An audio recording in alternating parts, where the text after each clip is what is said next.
British ஆதிக்கம் மேலோங்கி இருந்த இந்தியாவில் ஒரு ஒடுக்கப்பட்ட சமூகத்தில் பிறந்து இன்றைய விடுதலை இந்தியாவின் அரசியல் தலையெழுத்தை அவர் எவ்வாறு தீர்மானித்தார்?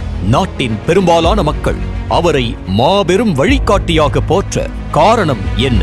அவர் ஒரு தலைசிறந்த சிந்தனையாளராக அனைத்திலும் தீவிரத்தை முயன்றார் என்றார் முதல் பிரதமர் நேரு.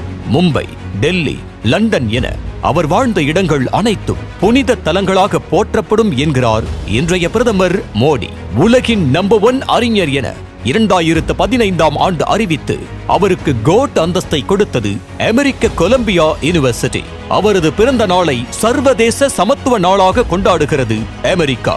இப்படி தன்னை சார்ந்தவர்கள், சாராதவர்கள், தனக்கு முற்றிலும் முரணானவர்கள் என அனைவராலும் தவிர்க்க முடியாத ஒரு தலைவர் உண்டென்றால் அவர்தான் பாபா சாஹேப் அம்பேத்கர்.